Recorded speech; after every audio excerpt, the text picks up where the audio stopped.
Oh ya, ini kenapa tidak bisa ya? Sebentar.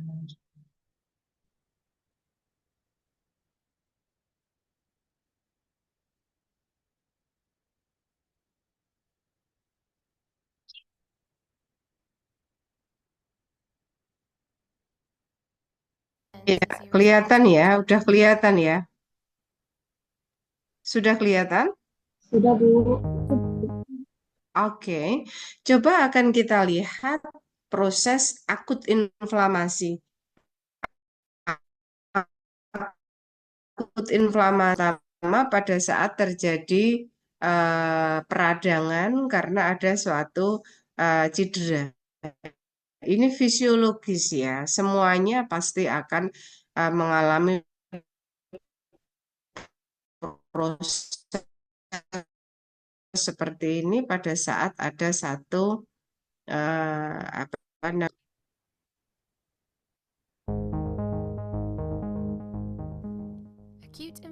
Nah, pada saat terjadi injury ya atau trauma atau apapun itu spontan akan terjadi vasodilatasi. Jadi akan terjadi pelebaran pembuluh darah. Nah, pelebaran pembuluh darah ini sebetulnya respon karena adanya sesuatu apa namanya molekul yang kita kenal histamina ya itu muncul di dalam tubuh kita. Nah, pada saat terjadi vasodilatasi, ini proses yang kedua terjadi marginasi. Marginasi itu beberapa respon ini ya, beberapa respon sistem kekebalan tubuh itu dia akan minggir ya, akan menepi ya, akan menepi menuju ke endotelial. Jadi kalau apa namanya pembuluh darah itu kan dia ada 3 lapis. Lapis yang paling dalam itu adalah endotel. Ya, jadi proses marginasi adalah eh, setelah terjadi vasodilatasi, sistem kekebalan tubuh ini dia akan mendekat ke endotel. Ya, nah endotel itu sebetulnya susunannya bisa apa ya terjadi anu gitu ya, terjadi terjadi apa membuka gitu loh ya. Kalau pembuluh darah itu kalau dia melebar begitu, dia akan eh, membuka gitu. Nah, teman-teman, ini tadi adalah sistem kekebalan tubuh kita ya. Salah satu adalah neutrofil. Ya, dia punya reseptor. Ini reseptor ini sebetulnya reseptor ya. Baik reseptor dari neutrofil ini sendiri maupun reseptor yang ada di endotel tadi, lapisan dinding pembuluh darah. Nah, dia dengan bantuan ini ya, dia akan apa reseptor akan ketemu dengan reseptor pasangannya ya. Ini nanti akan membantu proses marginasi ya, menepi itu akan semakin nyata ya untuk keluar mencari dari sumber infeksi tadi. Nah, bisa Anda lihat ya. Ini adalah reseptor ya, ini reseptor. Sampai akhirnya pada saat terjadi vasodilatasi, ini dinding ini ya, dinding bumi bilang buka tadi ya. Jadi strukturnya itu, nah, lihat. Strukturnya itu seperti ini. Anda lihat. Nah, ya dia akan keluar karena, nah, strukturnya ini nih loh, kayak gini nih loh ya. Jadi kalau dia apa namanya eh, apa melebar begitu, nah dia nanti ada space ya. Space ini memungkinkan neutrofil dan substansi molekul imun ini akan keluar. Ini namanya diapedesis ya. Setelah marginasi, reseptornya mengikat ya, terus terjadi diapedesis. Lihat ya. Nah, ini keluar akan mencari sumber inflamasi tadi, sumber infeksi tadi. Nah, dia akan keluar kemana-mana. Ini normal ya, ini fisiologi ya. Hingga dia nanti akan mempagosit ya, akan mempagosit sumber patogen tadi, entah itu virus, ya, entah itu bakteri dan seterusnya. Jadi akan mencari ya ini ya, salah satunya dia akan mempagosit, ya akan mempagosit set, ya dipagosit ya banyak, nanti dia akan keluar semua ini, ya dipagosit dan seterusnya sampai bersih.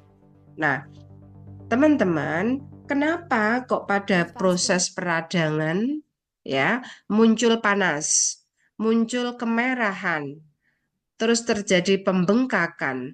Ini terjadi karena setelah terjadi vasodilatasi, endotel tadi mengalami kontraksi, endotel di lapisan paling dalam tadi loh ya, mengalami kontraksi dan dia klepnya akan membuka.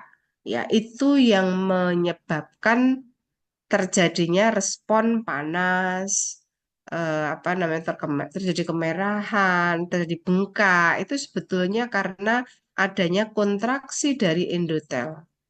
Nah, kenapa kok terjadi nyeri? Ya karena substansi kimia mediatornya itu keluar, ya keluar termasuk tadi beberapa sistem imun. Nah, ini ya, kalau Anda jumpai tanda-tanda peradangan, ada panas, ada kemerahan, nyeri, bengkak, dan seterusnya, karena terjadinya ini semua. Nah, adik-adik, sebetulnya tadi Bu Umi sampaikan kan fisiologis ya. Sampai berapa lama ini terjadi? Kalau normal, ini saya stop dulu, saya lanjut. Kalau normal, ini sebetulnya terjadi hanya kisaran hitungan apa namanya hari, ya. Apa yang tadi kita lihat itu berkisar dalam hitungan hari sampai dengan 3 hari. Kenapa pada saat pasca trauma, taruhlah ya, ini coba Bu Umi eh, share satu lagi ya. Pada saat trauma itu habis trauma hari pertama, hari kedua itu nyeri luar biasa. Yaitu karena terjadi itu tadi proses yang dijelaskan Bu Umi itu tadi, ya. Tetapi setelah sebentar saya kok kesulitan mencari. Tapi setelah 3 hari, kenapa kok lambat laun dia akan menghilang gitu kan? Ya karena substansi tadi ini sudah bisa didegradasi, ya, didegradasi oleh tadi imun tadi. Ya, sebentar. Nah, tadi Bumi sampaikan, oke. Tadi Bumi sampaikan peradangan itu meskipun dia sifatnya fisiologis, tapi sebetulnya dia bisa berubah menjadi patologis pada saat ya terjadi peradangan yang berkepanjangan, ya. Jadi proses fisiologis ini 3 hari mestinya dia sudah mereda, tapi kok ada peradangan lagi, disusul peradangan lagi dan seterusnya. Akhirnya akan terjadi peradangan yang berkepanjangan. Nah, itu yang kita sebut dengan reaksi inflamasi tetapi sifatnya patologis. Ya, nanti akan endingnya akan terjadi nekrosis atau kematian sel dan kematian jaringan. Gitu. Nah, sekarang Bumi akan tampilkan satu Inflammation is the bentuk body's protective inflamasi response ya. against infections or injury. Nah, misalnya ini ya, ketusuk apa ini, ketusuk paku atau apa gitu kan. Nah, paku itu kan sebetulnya apa ya? Kita nggak tahu ya, dia steril atau tidak gitu kan akan membawa substansi asing masuk ke dalam tubuh kita. Ya, ini skin, kulit, dia ketusuk begitu, dia akan substansi ini akan berkembang. Inflammation mobilizes defensive cells to the Nah, site of injury. inflamasi itu sebetulnya pada saat apa namanya ada substansi asing masuk ke dalam tubuh kita, itu nanti sudah otomatis ya. Kalau tadi Bumi sampaikan kan terjadi vasodilatasi ya, vasodilatasi, substansi-substansi imunnya akan keluar dibawa oleh darah. Setelah itu respon selanjutnya itu akan terjadi marginasi apa ke dinding apa mendekati endotel, setelah itu jadi diapedesis. Dia keluar mencari sumber inflamasi itu tadi. Ya, jadi inflamasi itu proses pertama adalah mobilize defense cell. Defensive cell itu adalah sel-sel pertahanan, ya, bergeraknya sel-sel pertahanan menuju Injury, eh, limits the spread of apa pathogens, namanya. eliminates them, and initiates tissue repair. Ya, jadi prosesnya seperti ini. Bergeraknya sel-sel pertahanan menuju area yang terjadi gangguan itu. Nah, setelah itu akan dipagositkan sehingga sel-sel defense ini akan apa ya menyebar untuk mempagosit ya. Makanya terjadi limitasi spread of pathologies. Jadi proses patologi itu akan ditekan ya karena adanya mobilisasi dari sel-sel pertahanan. Nah, setelah itu apa sel-sel pertahanan yang menyebar ini akan di apa ya didegradasi ya, dipagosit ya. Nah, pada saat apa namanya apa namanya bakteri atau apapun ya patogen tadi dibunuh, degradasi ya itulah awal mula terjadinya repair, awal mula terjadinya perbaikan. Nah, coba akan kita lihat. Inflammation can occur in any organ, but is most Inflamasi itu common and also terjadi most di easily semua, observable in the memungkinkan skin di and semua underlying organ ya. tissues. Typical signs include redness, heat, swelling, Ya, and ini tadi pain. sudah dijelaskan Bu Umi ya, pada saat terjadi vasodilatasi, ya akan ada respon dari endotel ya yang menyebabkan tadi adanya kemerahan, ya adanya apa apa namanya panas ya hangat gitu bengkak gitu terus di apa diikuti dengan adanya sejumlah material eh, prekursor ya ini yang menyebabkan nyeri itu. Inflammation is an important defense Kenapa mechanism setelah that can tiga be a hari kok nyerinya hilang, Bu? Ya, karena material proinflamasi ya nanti kalau tugasnya sudah selesai, yaitu nanti dia sudah nggak ada lagi sehingga sudah tidak dirasakan nyeri lagi. Nah, tetapi kalau peradangan ini terjadi bertubi-tubi, berkepanjangan, itu nyeri juga nanti akan terjadi berkepanjangan. double-edged sword when things Nah, go ini wrong. beberapa An contoh autoimmune ya disease may yang result when menggambarkan adanya proses peradangan yang salah ya, yang apa namanya patologis.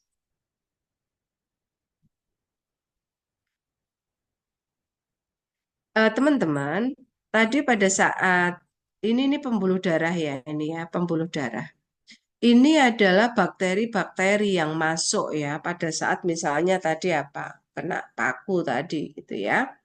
Ini adalah makrofag. Makrofag itu sebetulnya jenis imun, sel imun yang cukup besar ya, yang cukup besar karena apa namanya dia harus membersihkan ya. Nanti eh, apa namanya akan Bu Umi bahas juga, mungkin tidak hari ini ya.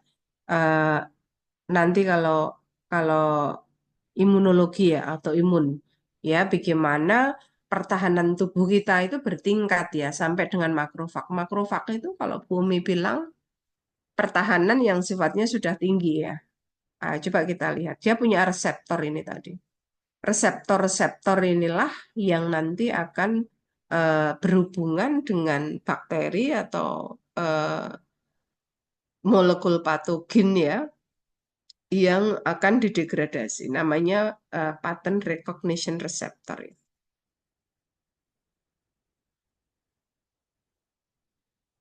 Ya, ya. Ya, ini apa namanya kerusakan sel ya. Mohon izin Bu Umi, Ya, untuk apa share screen-nya tidak bergerak Bu. oh tidak bergerak. Sebentar, sebentar ya.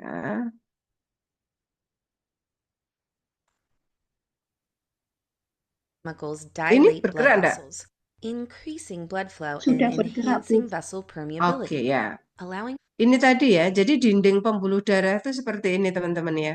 Tadi kan digambarkan diapedesis ya. Jadi apa material imun yang dibawa oleh darah itu nanti pada saat terjadi vasodilatasi dia nanti akan buka seperti ini dan nanti terjadi diapedesis. Dia akan keluar mencari sumber bakteri. plasma fluid and more immune cells to seep through and accumulate in the inflamed tissue. This Akhirnya akan vasodilation mencari is sumber responsible ini for tadi. clinical signs of inflammation such as redness, heat, and swelling. The infiltration of blood components into the injured tissue occurs in 3 phases. The first phase is the exudation of plasma fluid Ya, containing various pertama, antimicrobial mediators. ya, pertama pada saat nanti substansi ini akan keluar, ini yang pertama adalah plasma fluid, ya. Plasma fluid itu contohnya adalah lisosom, antibodi, platelet, ya, blood clotting factor, ya. Ini pertama kali nanti akan apa namanya keluar ya, karena ini sistem pertahanan itu ada beberapa tahap ya, ada beberapa babak. Platelets and blood clotting factors. These factors can destroy microbes and stop any bleeding that may have occurred. Ya, jadi Clotting factors. ya, These jadi factors can destroy microbes and stop lisosom antibodi ini nanti yang tugasnya membunuh bakteri-bakteri patogen ini. Sedangkan platelet, blood clotting factor itu nanti akan mencegah adanya perdarahan lebih lanjut atau terjadi pembekuan gitu ya. Ini yang pertama. Makanya kenapa pada saat peradangan di awal itu muncul antibodi lisosomnya meningkat ya dan seterusnya. any bleeding that may have occurred. Ya. The second phase is the Setelah itu infiltration of ya, setelah itu neutrophils, akan the major muncul phagocytes involved in first-line apa defense. namanya Once imunitas yang pertama. Apa itu neutrofil? Ya, neutrofil akan muncul. activated by Tadi inflammatory terjadi mediators, apa endothelial cells marginasi of blood ini ya, vessels dia become akan adhesive. mendekat They ke attach to neutrophils in blood tepi flow, ya melalui slowing them down reseptornya dia before akan getting jadi them to squeeze through diabetes, the vessel wall. diabetes. Chemical cues guide Akhirnya neutrophils to the dia battlefield, akan where they engulf memfagosit bacteria and berbagai destroy macam them with enzymes or bakteri tadi. toxic peroxides.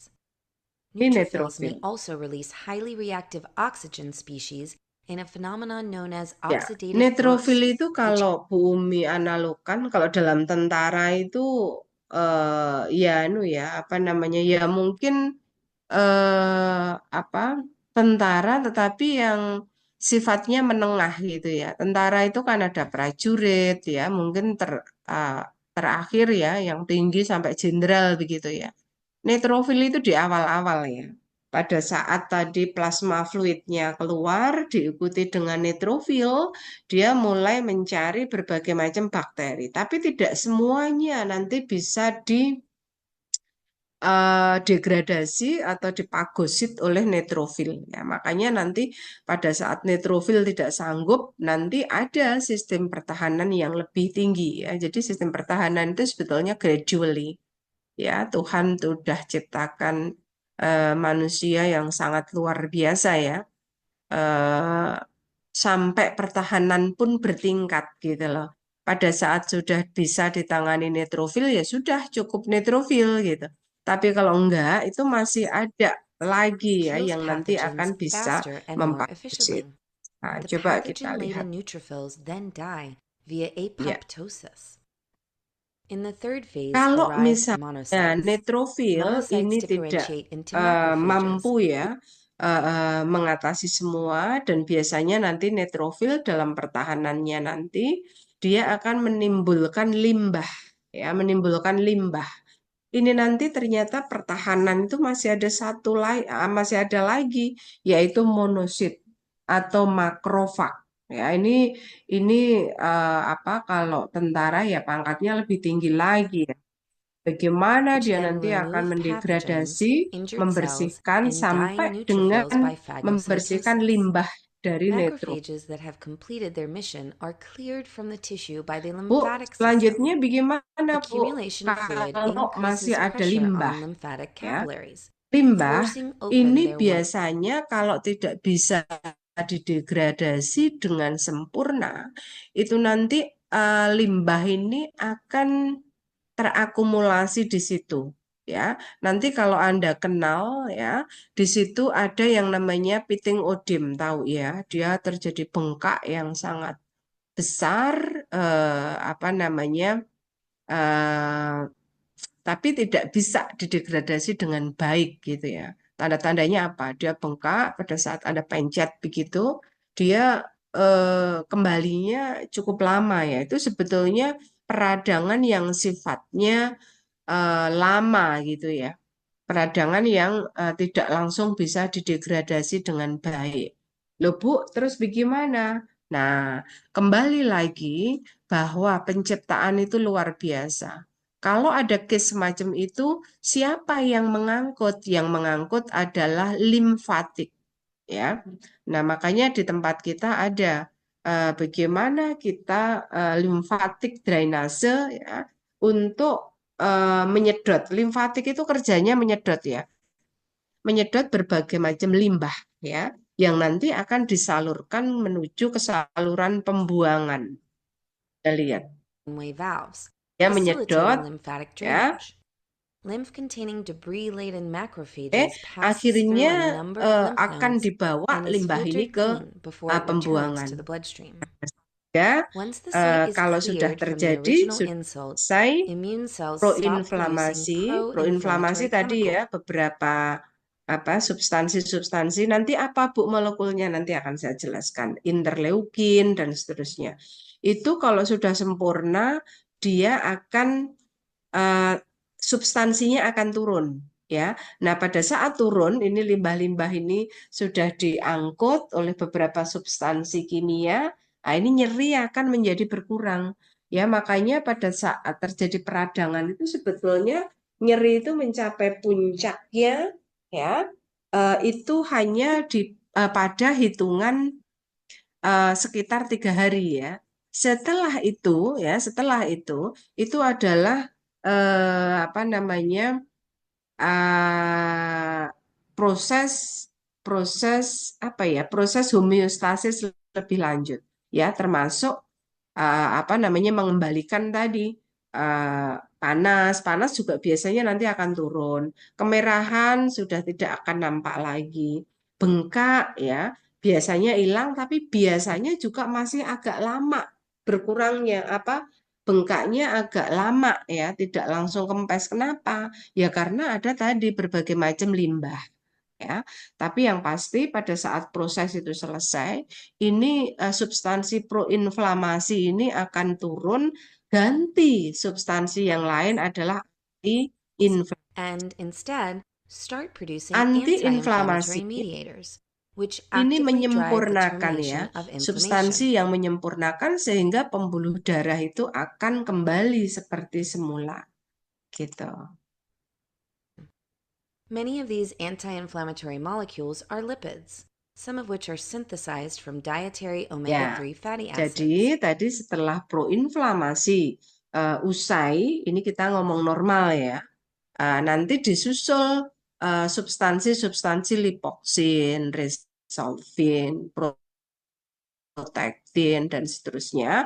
Itu merupakan antiinflamasi yang nanti akhirnya akan mengembalikan apa namanya area yang rusak atau pembuluh darah yang sedianya terjadi vasodilatasi, terjadi dilatasi. Nah, gitu ya. Ya, This step is terjadi essential in normal ensuring the kembali favorable gitu. outcome of inflammation. Nah, ini masih kelihatan. videonya Bu Umi? Tidak, Bu. Oh, Tidak, Bu. Kelihatan Ibu. enggak kelihatan. Sebentar. Tetapi kalau saya share lagi ya.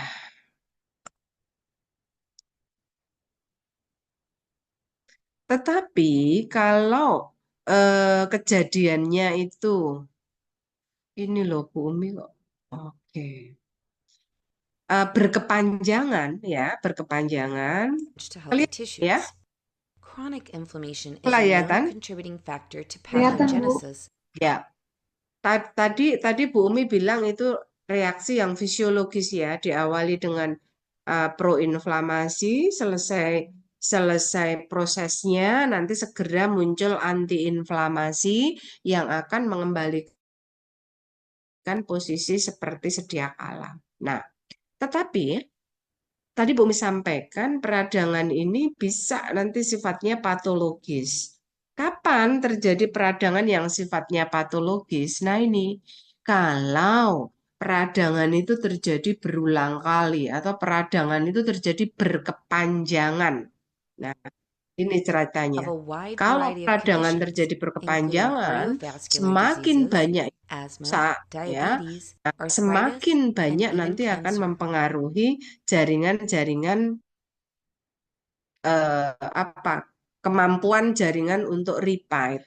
Nah, ini yang disebut dengan peradangan yang sifatnya patologis. Itu ya. Jadi inflamasi atau peradangan itu ada yang sifatnya fisiologis ya. Tadi yang Bumi sampaikan, tapi ada juga yang sifatnya patologis ya.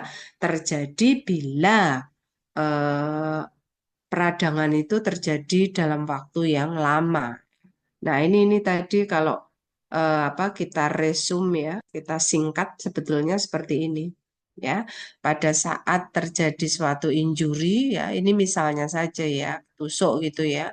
Ini banyak material asing ya. Banyak material asing yang patologis, misalnya bakteri masuk dalam tubuh kita. Nah, setelah itu nanti akan kapiler itu akan terjadi perubahan ya. Perubahan terjadi vasodilatasi tadi. Permeabilitas kapilernya apa namanya mengalami perubahan. Akhirnya apa teman-teman? Neutrofil yang pertama ya. Yang pertama adalah fluid ini ya. eh, Plasma ya, plasma keluar banyak. Nah, setelah itu neutrofil ya dia akan keluar karena klepnya membuka, terjadi diabetesis ini ya. Diabetesis dia keluar ya. Nah, ini nanti akan mencari sumber ya, mencari sumber di mana terjadinya substansi yang patogen tadi. Ya, neutrofil maupun substansi-substansi yang lain proinflamasi, dia akan pagosit, akan makan ya, akan dimakan, akan didegradasi. Nah, setelah itu terjadi pagosit, udah habis ya. Kalau masih ya, ataupun mungkin neutrofil ini menjadi limbah ya, keluar makrofag dan seterusnya. Ya, nah gitu. Ini ceritanya seperti itu. Terjadinya inflamasi. Nah, Eh, coba sekarang akan kita lihat bagaimana terjadi seluler homeostasis ya akibat dari adanya respon inflamasi. Teman-teman, sebetulnya yang namanya inflamasi atau peradangan ini merupakan respon adaptif. Adaptif ya, di mana untuk menghindari dari efek-efek yang berbahaya yang akan mengancam terjadinya anhomeostasis seluler gitu ya. Ini sudah dari sananya ya, dari Gusti Allah gitu ya. Ini sudah otomatis gitu loh ya. Nah, kalau misalnya ya semakin lama respon ini berlangsung ya tadi peradangan dan seterusnya kok enggak apa fasenya berkepanjangan ini nanti akan membawa konsekuensi yang buruk Ya, makanya tadi Bumi bilang namanya patologis atau peradangan yang sifatnya patologis. Peradangan yang sifatnya patologis ini sangat berbahaya. Karena kenapa? Lebih lanjut akan terjadi yang namanya nekrosis. Ya, nekrosis. Selnya mengalami kematian ya.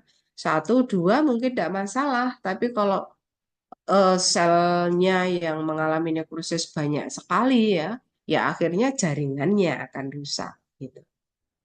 Nah, adik-adik, jadi respon peradangan ini harus bertahan paling lama sekitar 3 hari untuk menghindari apa ya, adanya sesuatu hal yang tidak menguntungkan. Nah, nanti coba akan kita lihat dari sisi timingnya ya. Nah, inflamasi itu sebetulnya ya dimulai dari beberapa menit ya. Pada saat ada sesuatu hal masuk ke dalam tubuh kita, ya itu langsung memberikan respon gitu ya. Nah, siapa yang memainkan peranan dalam respon ini? Ya, satu, sel-sel imun. Ya, sel-sel imun tadi terkait dengan neutrofil yang keluar gitu kan. Sebelum neutrofil mungkin juga membersamai adalah limfosit. Limfosit itu adalah sel darah putih ya yang nanti akan mendegradasi juga ya atau sebagai defense cell ya. Kemarin kali ya Bu Umi terangkan ya. Sel dendritik ya atau makrofag ya, makrofag itu termasuk apa namanya sel imun ya, sel pertahanan khususnya yang cukup apa besar gitu ya. Yang paling besar lagi adalah limfosit T atau sel MAS ya.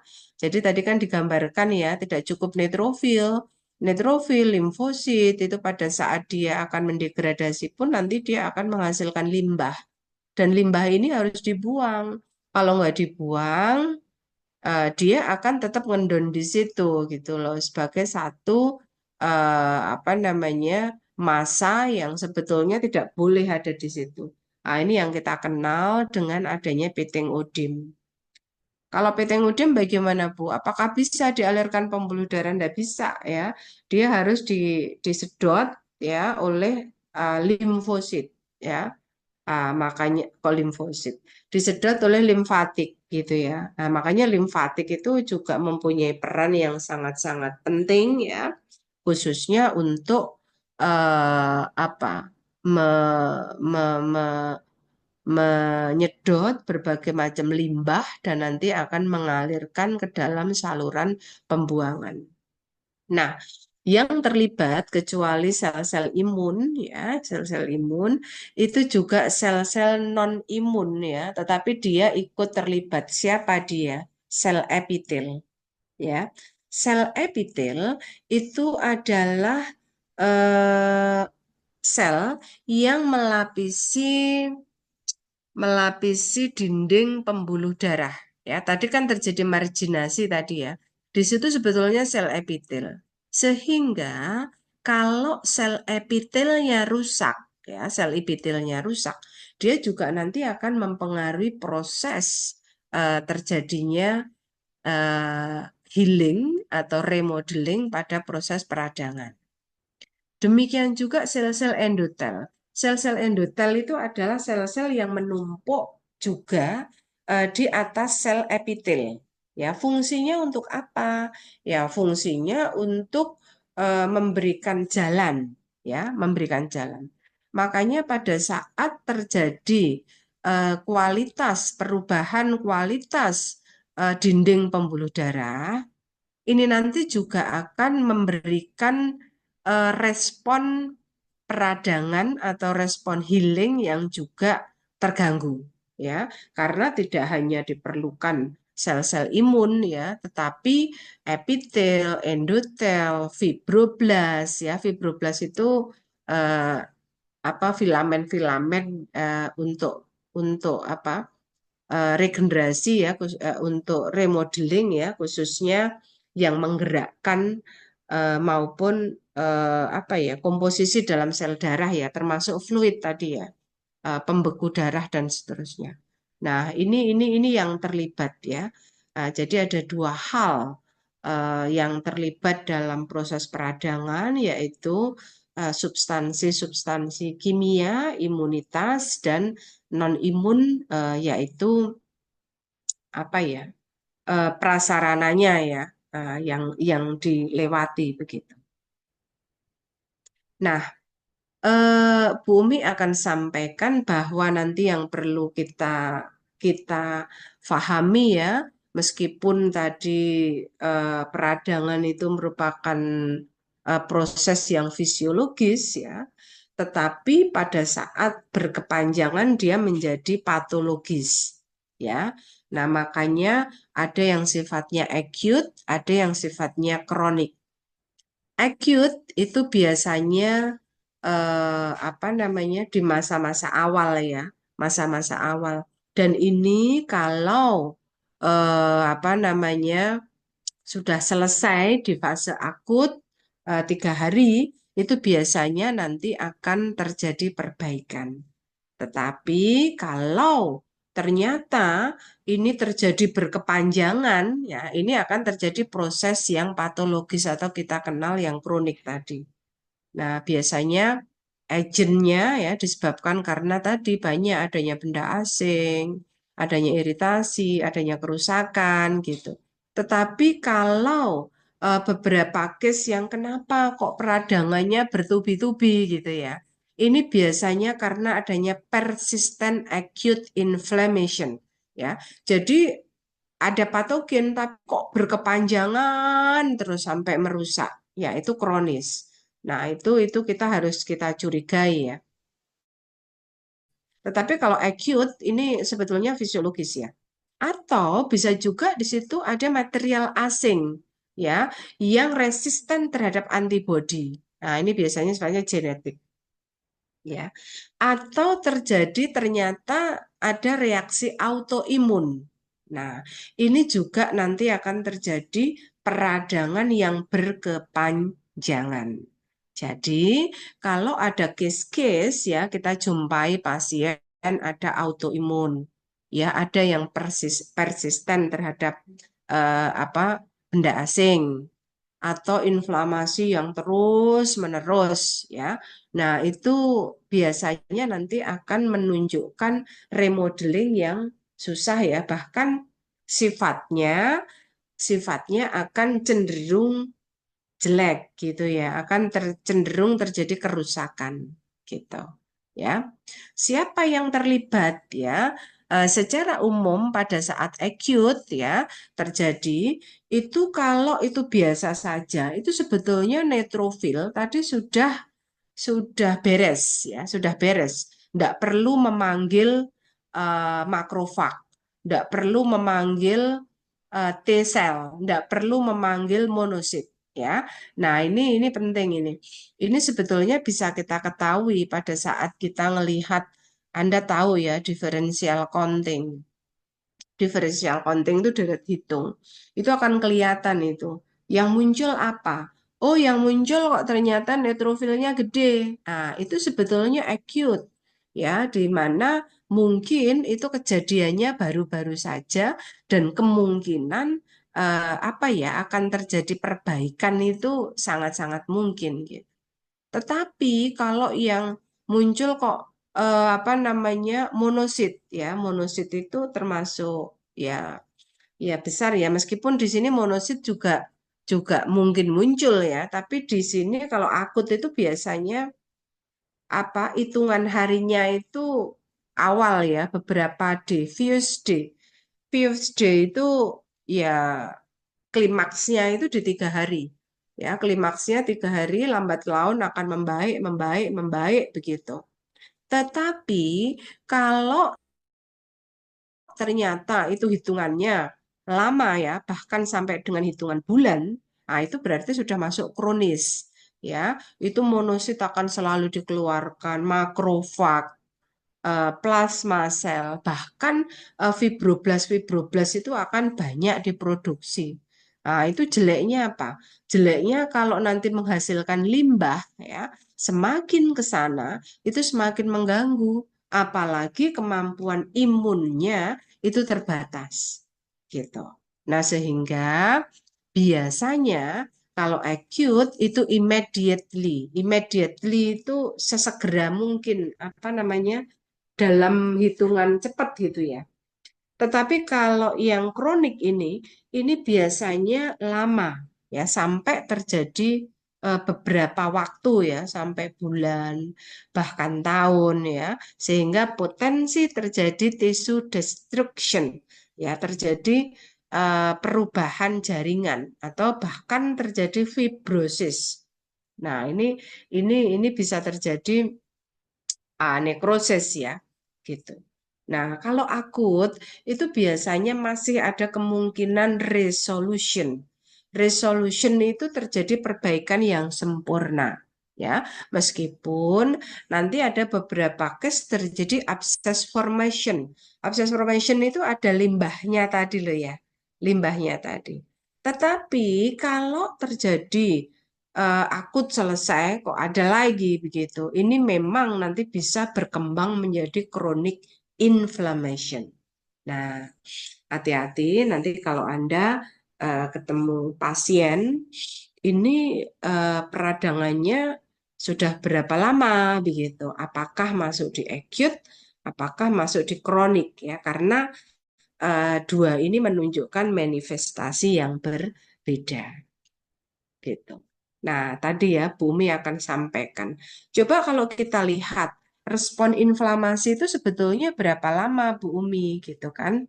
Nah, teman-teman, jadi sesaat setelah terjadi kerusakan ya dalam hitungan menit, itu neutrofil ini akan meningkat ya melalui apa diapedesis tadi, vasodilatasi ya, akan banyak diproduksi spontan ya, ini tidak usah diperintah, spontan akan dikeluarkan banyak sekali dan terjadi diapedesis mencari sumber bakteri ya. Nah, di sini itu hanya hitungan Anda lihat minute hours day ya, jadi hitungannya cepat sekali ini neutrofil pada saat apa namanya, Anda lihat di bawah lab differential counting, ternyata kok neutrofil ini sudah apa angkanya kecil, tidak terlalu banyak dikeluarkan, tetapi prosesnya sudah beberapa lama. Nah, itu berarti sebetulnya prosesnya apa peradangan itu cukup lama ya, karena setelah neutrofil itu kayak prajurit itu loh ya. Kalau perang itu kan yang maju kan prajurit dulu ya. Nah, prajurit dia akan keluar. Setelah itu, setelah tidak sanggup ya, karena mungkin kerusakannya demikian berat ya, makrofag akan keluar ya dalam hitungan days. Makrofag keluar, apa namanya, foreign body glianya keluar, fibroblast keluar, monosit keluar, ya di puncaknya ini kan VIX ya. Kalau sorry, ini D, ini VIX ya, ini VIX. Jadi puncak dari segala sesuatu perjuangan di dalam tubuh itu dalam hitungan hari, kurang lebih 3 hari saja ya. Setelah itu lambat laun VIX, MAN ya, apalagi MAN ini semuanya akan turun. Monosit itu termasuk kaptennya ya, kapten. Dia apa pertahanan imun yang cukup cukup cukup apa ya, cukup akan banyak dikeluarkan gitu loh ya pada saat di fase awal ini gagal. Nah, pada hitungan bulan, kalau ini masih besar ya, misalnya fibroblast, monosit, makrofag. Nah, ini berarti menunjukkan bahwa inflamasi itu akan bisa menjadi kronis, gitu, ya, gitu. Nah, ini lebih tepatnya ini ya. Jadi Windows period itu sebetulnya di acute itu hanya sampai 1 minggu saja, ya, 1 minggu saja. Nah, setelah itu ya akan terjadi penurunan 14 hari, ya 14 hari, 21 hari, ini 1 bulan ini ya. Ini nanti akan muncul berbagai macam substansi, IgG, ya, IgM. Bu, mohon maaf untuk slide-nya nggak jalan, Bu. Oh, nggak jalan. Oh, sebentar. Kok begitu ya? Tadi sampai apa ya? Sampai ini? Ini kelihatan enggak? Ini baru kelihatan, Bu. Dari Oh, tadi yang masih tentang ini. ya Ini ini jalan. baru aja, Bu. Nggih. Ini tadi sudah. Ini ini belum, Bu. Tadi belum kelihatan. Oh. Ini sudah. Belum. Oh lah. Udah Oh, ketinggalan. Nah, tadi di sini, Bu. oh, Berhenti di oh. sini. Ternyata ya ini tadi yang terangkan Bu Umi tadi ya. Jadi kontribusinya itu ada sel imun, ada sel non imun. Nanti di ini ya. Nanti materinya Bu Umi bagi.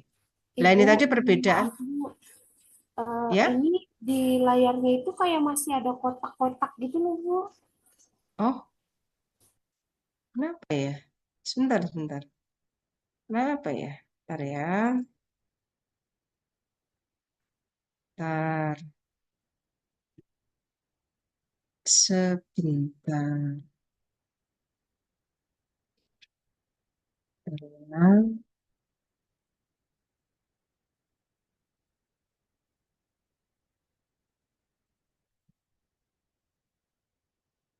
Kelihatan?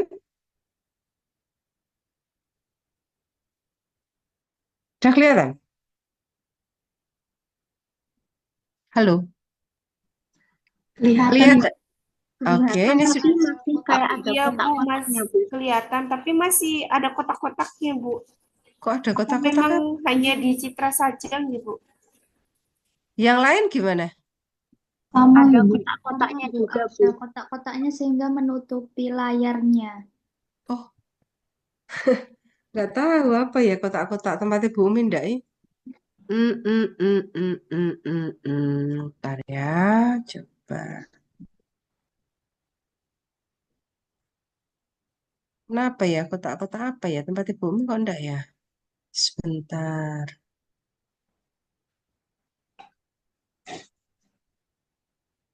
Sebentar, Bu Umi hilangkan semua aja.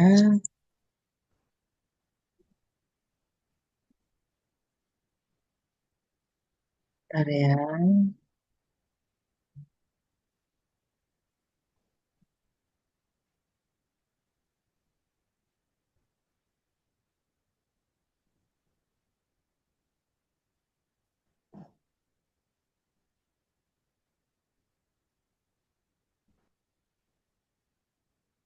Oke, semoga ini bisa.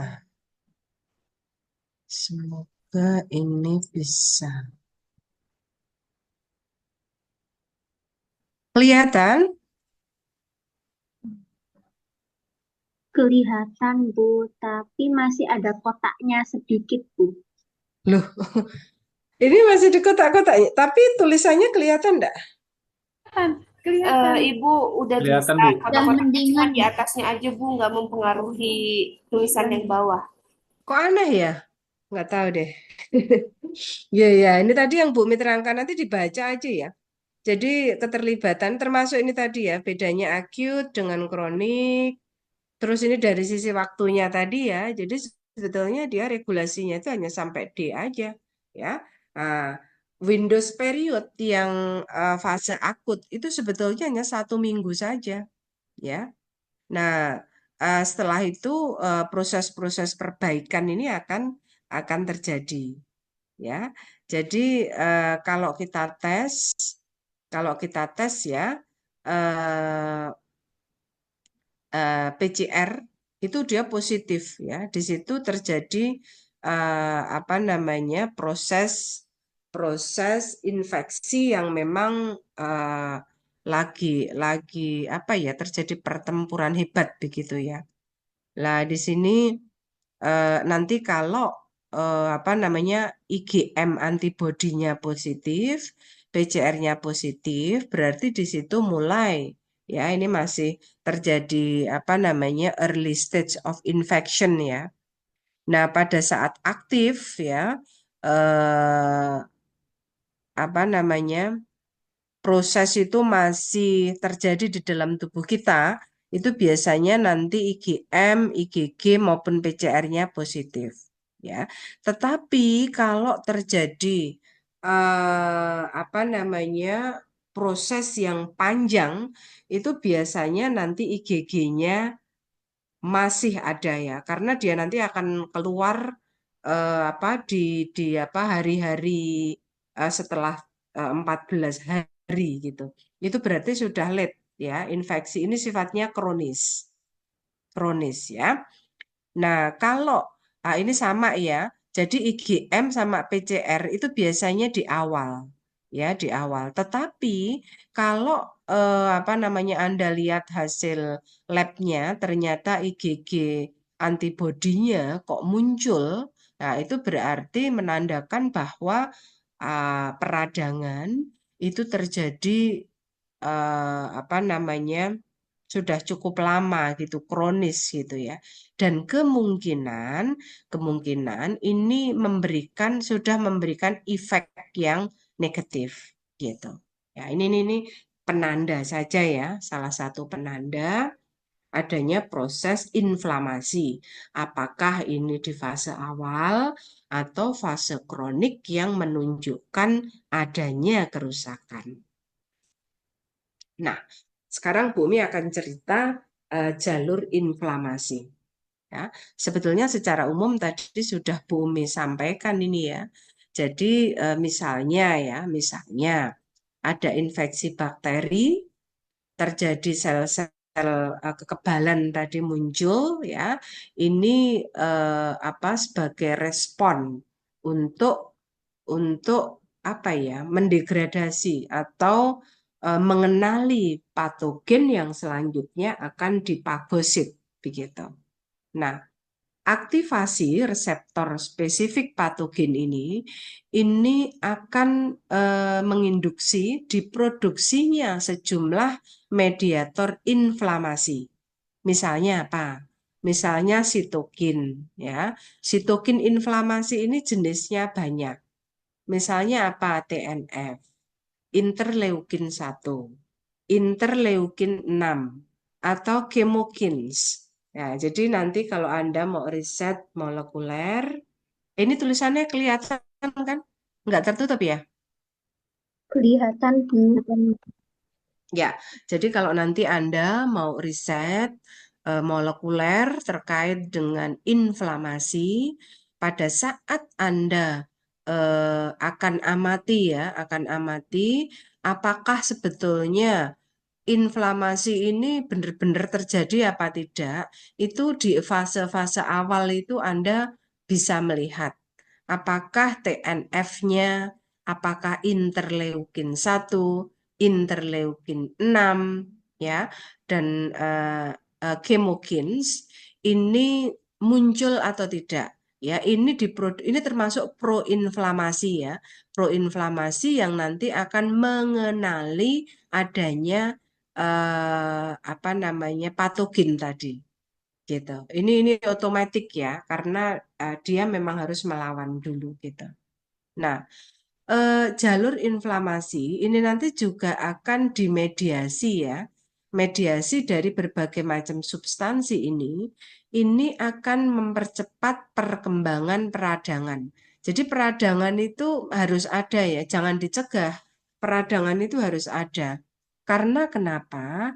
Karena apa ya, akan menghadirkan berbagai macam substansi proinflamasi ini tadi, gitu. Ya. Nah, pada saat proinflamasi ini nanti akan keluar, ya, dia mempunyai tugas untuk menyerang atau apa ya mempagosit atau menghancurkan patogen-patogen tadi. Ya. Siapa dia mediatornya? Ya mediatornya tadi sel-sel kekebalan ya, proinflamasi itu tadi. Nah, durasinya itu tergantung dari seberapa besar kerusakan. Tetapi rata-rata satu siklus peradangan itu memakan waktu sampai 3 sampai 7 hari gitu. Jadi jangan sampai nanti peradangan itu terjadi berkepanjangan. Karena kenapa? Pada saat peradangan itu terjadi dalam durasi yang lama, ya, dia akan mengarah ke efek sistemik, ya. Karena kenapa? Karena akan otomatis kan apa namanya anti apa proinflamasinya akan diproduksi dalam jumlah yang besar. Nah, sehingga produksi sitokin inflamasinya berlebihan ya untuk memediasi protein pada fase akut. Apa yang terjadi? Akan terjadi protein C-reaktif yang berkepanjangan. Nah, kalau seperti itu, ini kerjanya akan sangat berat ya, akan menginduksi endotel ya maupun substansi-substansi yang lainnya yang akan mempengaruhi ke sistem yang lebih spesifik ya, termasuk nanti akan mempengaruhi ke sistem saraf pusat begitu. Ya, sebaliknya kalau infeksi virus ya mengaruh pada apa namanya substansi yang awal ya tadi misalnya eh, apa interleukin ya, TNF ya, sitokin, limfosit ya, seperti itu biasanya terjadi di fase awal ya. Nah, nah itu ya saya pikir ya termasuk ini tadi interleukin 4, interleukin 5, interleukin 17, histamin. Ini bekerjanya setelah ini antiinflamasi ya, ini antiinflamasi. Jadi kalau yang proinflamasi itu biasanya interleukin 1, interleukin 6, interleukin 10 begitu. Karena kalau sudah nanti dia harus dibereskan oleh antiinflamasi. Nah, tadi disebutkan di dalam video tadi ya, sebetulnya pada saat pertama kali terjadi peradangan ya, itu ada respon reseptor ya, respon reseptor yang kita kenal dengan pattern recognition receptor. Ini siapa yang mengekspresikan? Yang mengekspresikan adalah sistem imun bawaan. Tadi ya, yang dihadirkan neutrofil dan seterusnya tadi. Nah, PRR ini merupakan reseptor ya, dia bertanggung jawab untuk mengenali adanya mikroorganisme ya, mengenali struktur. Ini musuh apa enggak gitu ya. Ya, ini berbahaya atau tidak gitu. Nah, jadi perannya sel imun itu sebetulnya seperti itu. Ya kecuali kalau nanti terjadi autoimun. Nah, ini ada kerusakan reseptor ini ya. Nah, ini kita bahas besok ya.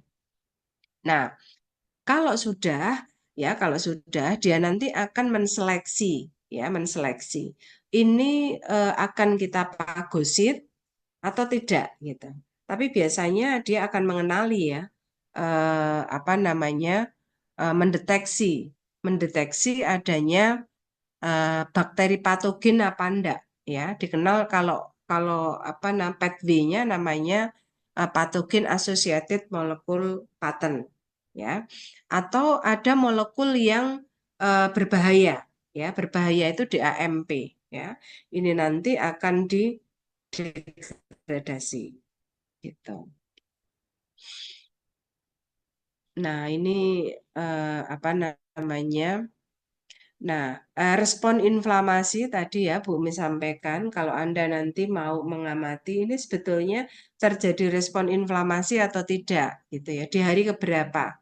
Dari awal itu biasanya tadi muncul ini interleukin 1, interleukin 6, tumor neutrophic factor ya, ini semuanya respon inflamasi.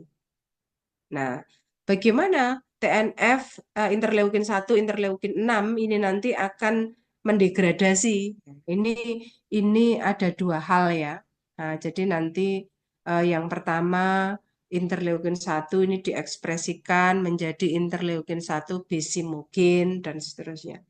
Ya, sampai apa namanya adanya pematangan atau maturasi interleukin ya yang ini nanti akan berfungsi sebagai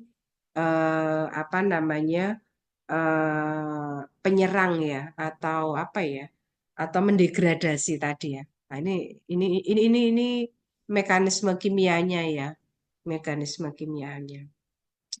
Dan seterusnya ya, ini saya pikir enggak perlu ya nanti kalau Anda mau riset jalurnya itu ini ya, kenapa kok interleukin ini sampai mateng ya menjadi interleukin proinflamasi yang mendegradasi senyawa patogen. Eh, ada juga sebetulnya berbagai macam proinflamasi ya, proinflamasi di dalam beberapa riset yang diamati NKKB. NKKB itu substansi ya, dia merupakan apa ya, kayak mediator begitu ya. Ini NKKB ini merupakan faktor transkripsi pada saat terjadi proses peradangan. Beberapa riset yang berkembang NKKB ini juga mengindikasikan adanya suatu proses peradangan ya yang sampai mempengaruhi ke inti selnya gitu. Nah, ini just to know aja sih ya.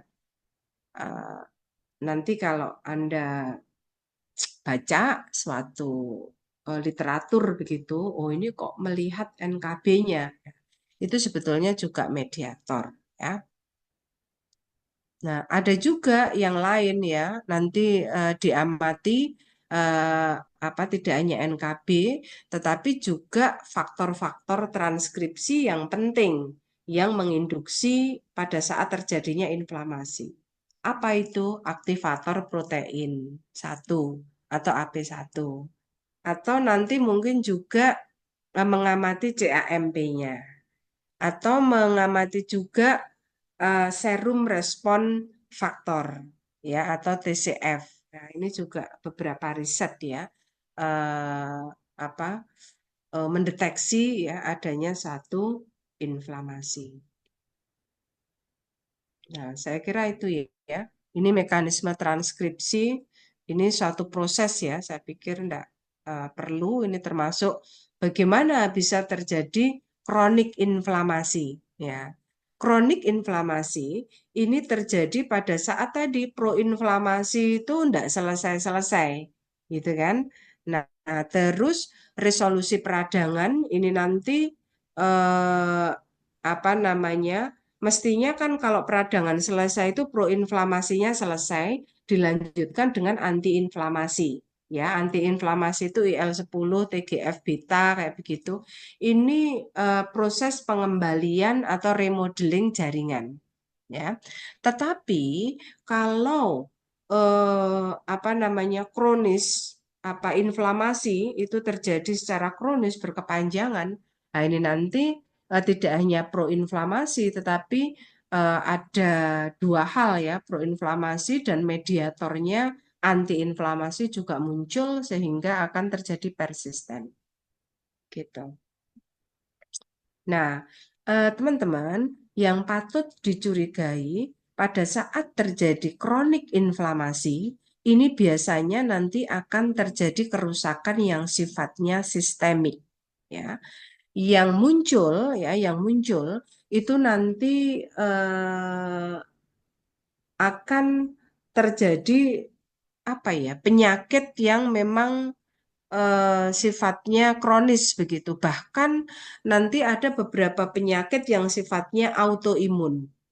Biasanya, biasanya kronik inflamasi ya, kronik inflamasi yang terjadi berkepanjangan dan tidak terkendali itu endingnya akan terjadi penyakit-penyakit autoimun. Sekarang banyak ya kasus-kasus penyakit autoimun itu karena adanya chronic inflammation, ya.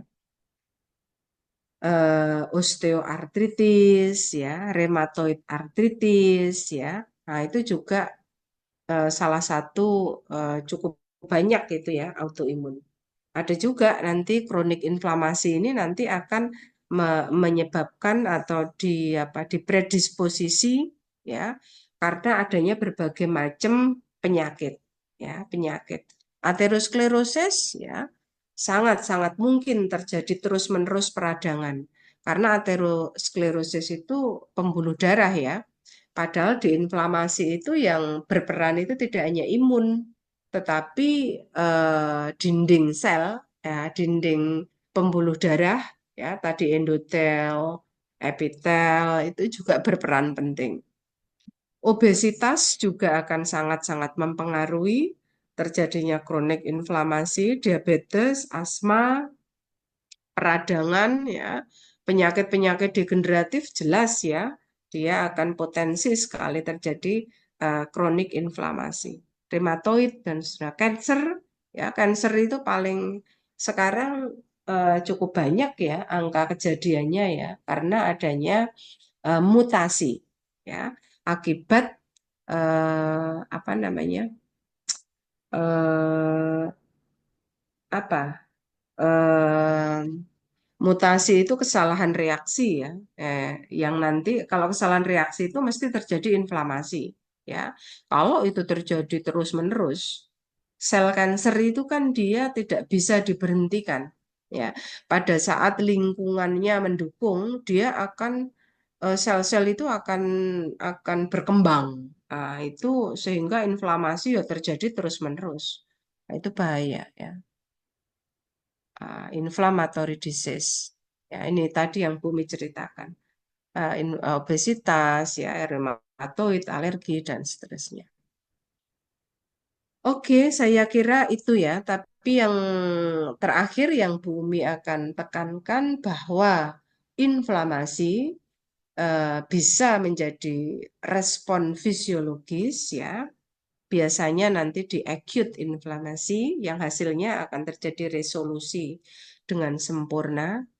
Tetapi inflamasi juga bisa bersifat patologis ya.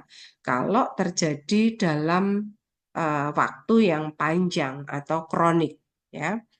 Biasanya kalau proses inflamasi sebagai proses fisiologis itu adalah eh, proses yang memang harus dilalui dan apa namanya goalnya itu bisa terjadi perbaikan sempurna ya.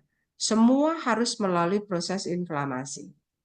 Tetapi kalau kronik ya biasanya nanti akan diakhiri dengan adanya suatu proses nekrosis atau kematian jaringan gitu ya. Oke. Nah, apa Bu bedanya apoptosis ya? Kalau nekrosis itu kematian jaringan, tapi kalau apoptosis itu sama ya, kematian jaringan tetapi terprogram. Karena kenapa? Tubuh kita, sel-sel di dalam tubuh kita itu eh, dalam keseharian dari waktu ke waktu itu akan terjadi remodeling. Remodeling itu kematian jaringan terus diikuti dengan perbaikan. Nah, itu namanya apoptosis ya. Tetapi kalau nekrosis itu cenderung ke patologis ya. Karena memang ada kematian jaringan yang disebabkan oleh faktor patologis gitu. Apoptosis contohnya apa, Bu? Contohnya sel darah merah. Sel darah merah itu usianya, ini ada di video ini, cuma tidak bisa dibuka ya. Sel darah merah itu usianya 120 hari. Ya, jadi sel darah merah itu kalau sudah 120 hari dia akan mati, akan nekrosis, tetapi digantikan oleh sel darah merah yang baru gitu. Jadi setiap 120 hari itu akan terjadi kematian dan digantikan dengan sel-sel darah merah yang baru. Demikian seterusnya itu namanya apoptosis atau kulit ya. Kulit itu juga demikian. Kulit itu dia akan dengan sendirinya akan mati setelah sekitar 30 hari. Tetapi kematiannya ini diikuti dengan perbaikan ya. Perbaikan begitu. Itu namanya apoptosis. Jadi apoptosis itu kematian yang terprogram ya. Sifatnya biasanya memang untuk remodeling gitu. Tetapi kalau nekrosis itu adalah kematian yang sifatnya patologis. Gitu. Ya, gitu ya. Saya kira terkait dengan saya stop share. Ya, terkait dengan inflamasi. Ya, nanti mungkin akan Anda banyak temui ya pada pasien. Oke, sampai di sini. Apakah ada pertanyaan? Jam berapa ini? 21.31. Nanti material dan videonya akan Bumi share ya.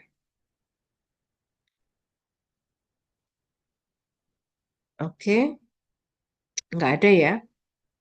Kalau nggak ada, nanti silahkan Anda bisa pelajari ya materi terkait dengan inflamasi.